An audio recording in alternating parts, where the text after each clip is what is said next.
Hello guys, ಮತ್ತೊಂದು ಬ್ಲಾಗ್ಗೆ ಸ್ವಾಗತ.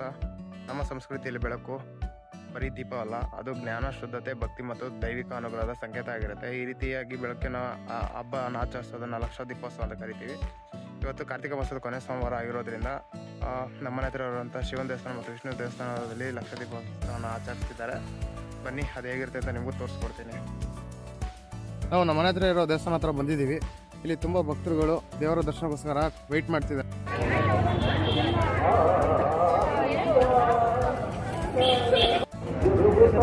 ನೋಡಿ, ಇಷ್ಟು ಜನ ಒಂದು ಭಕ್ತರುಗಳು ದೇವಸ್ಥಾನಕ್ಕೆ ಬಂದಿದ್ದಾರೆ.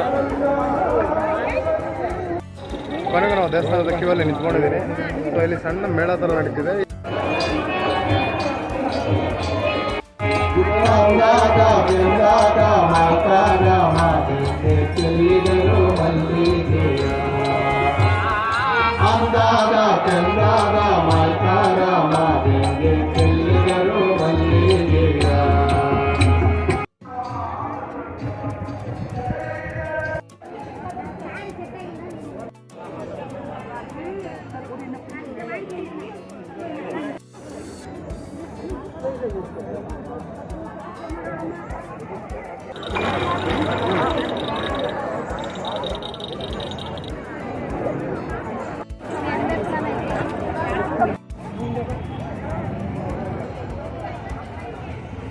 ಎಲ್ಲ ನಮಗೆ ಕಬ್ಬು, ಬಾಳೆಹಣ್ಣು, ಪೂಜೆ ಸಾಮಾನುಗಳು ಮತ್ತು ಕಡಲೆಪುರಿ, ಬಟಾಣಿ, ಮಿಕ್ಸ್ಚರು, ಬೆಲ್ಲ ಮತ್ತು ಮಕ್ಕಳ ಆಟ ಸಾಮಾನುಗಳು, ದೀಪ ಇತ್ಯಾದಿಗಳನ್ನೆಲ್ಲ ನಾವು ನೋಡ್ಕೊಂಡು ಹೋದ್ವಿ. ನಾವು ಇವಾಗ ಬಂದಿದ್ದೀವಿ ಉದ್ಭವ ಮೂರ್ತಿ ಆಗಿರುವಂಥ ಬಸವೇಶ್ವರ ಸ್ವಾಮಿಯವರ ದೇವಸ್ಥಾನಕ್ಕೆ. ಸೊ ಜನ ಅಂತೂ ತುಂಬ ಜನ ಇದ್ದರು.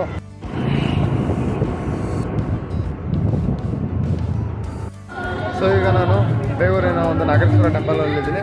ಇಲ್ಲಿ ಎಲ್ಲರೂ ನೋಡ್ಕೊತಿರ್ಬೋದು, ಎಲ್ಲ ದೀಪೋತ್ಸವಕ್ಕೆ ಬಂದಿದ್ದಾರೆ. ಯಾಕಂದರೆ ಇದು ಕಾರ್ತಿಕ ಮಾಸದ ಕೊನೆ ಸೋಮವಾರ, ಹಾಗಾಗಿ ಇಲ್ಲಿ ಲಕ್ಷ ದೀಪೋತ್ಸವನ ಆಚರಿಸಿದ್ದಾರೆ. ನೀವು ಸುತ್ತಲೂ ನೋಡ್ಬೋದು, ಎಷ್ಟು ಚೆನ್ನಾಗಿ ಲೈಟಿಂಗ್ಸ್ ಎಲ್ಲ ಹಾಕಿದ್ದಾರೆ, ಡೆಕೋರೇಷನ್ ಕೂಡ ಮಾಡಿದ್ದಾರೆ.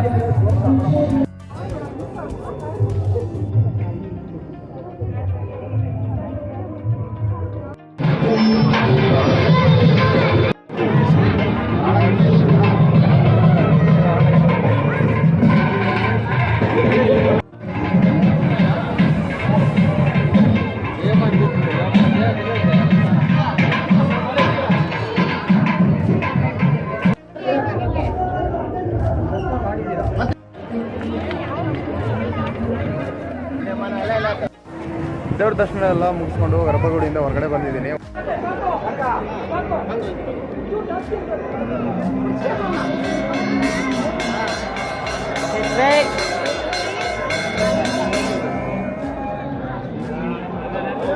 ಸಂತೋಷ ಆಗುತ್ತೆ. ಈ ಡೆಕೋರೇಷನ್ ನೋಡಿದರೆ ಧರ್ಮಸ್ಥಳದ ಈ ಥರ ಮಾಡಿರಲ್ವ ಅಂತ ಅನಿಸ್ತಿದೆ. ಭಾಳ ಇಂಪ್ರೂವ್ಮೆಂಟ್ ಆಯಿತು ದೇವಸ್ಥಾನದ್ದು. ಜನಗಳಿಗೆ ಒಂದು ಬಂದಿಲ್ಲಿ ಒಂದು ಏನೇ ಸುಖ ದುಃಖಗಳನ್ನು ಕಳ್ಕೊಂಡು ಹೋಗೋಕ್ಕೆ ಭಾಳ ಸಂತೋಷ ಆಗುತ್ತೆ. ಜನಗಳನ್ನು ನೋಡಿದ್ರೆ ಭಾಳ ಸಂತೋಷ.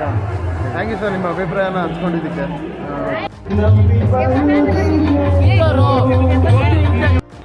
ನೋಡಿ ಎಷ್ಟು ಚೆನ್ನಾಗಿ ಡೆಕೋರೇಷನನ್ನು ಮಾಡಿದ್ದಾರೆ, ಲೈಟಿಂಗ್ಸ್ ಕೂಡ ಚೆನ್ನಾಗಿ ಹಾಕಿದ್ದಾರೆ. ಮತ್ತೇನಂತ ಹೇಳಿದ್ರೆ, ಇವಾಗ ದೇವಸ್ಥಾನದ ಹೊರಭಾಗದಿಂದ ಇನ್ನೊಂದು ದಾರಿಯಿಂದ ನಾನು ಬರ್ತಿರೋದು. ಇದು ಪ್ರತಿ ಸೋಮವಾರಕ್ಕೂ ಈ ಸೋಮವಾರಕ್ಕೂ ಇರೋ ವ್ಯತ್ಯಾಸ ನೀವೇ ನೋಡ್ತಾ ಇದ್ದೀರಾ ಹೇಗಿದೆ ಅಂತೇಳಿ. ನಮ್ಮ ಸುತ್ತಲೂ ಅವೆಲ್ಲವನ್ನ ಗಂಗಾ ಮಾತೆ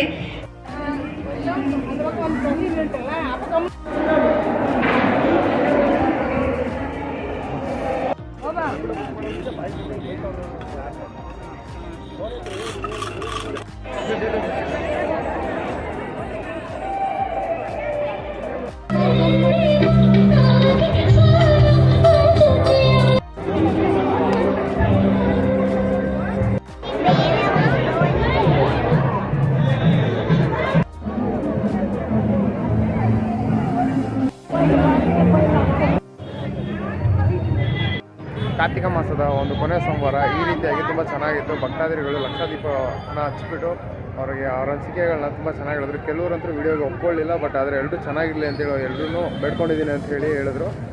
ಮತ್ತು ಇನ್ನು ಕೆಲವರು ಹೇಳ್ತೀನಿ ಅಂಥೇಳಿ ದೀಪ ಹಚ್ಚೋದ್ರಲ್ಲಿ ಬಿಸಿಯಾಗಿ ಹೋಗ್ಬಿಟ್ರು. ಇವಾಗೆಲ್ಲ ಲಕ್ಷ ದೀಪ ಎಲ್ಲ ನೋಡಿಬಿಟ್ಟು ನಾನು ವಾಪಸ್ಸು ಮನೆಗೆ ಹೋಗ್ತಾಯಿದ್ದೀನಿ.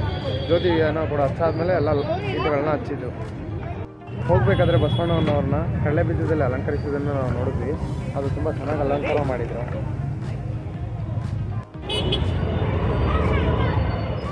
ಧನ್ಯವಾದಗಳು.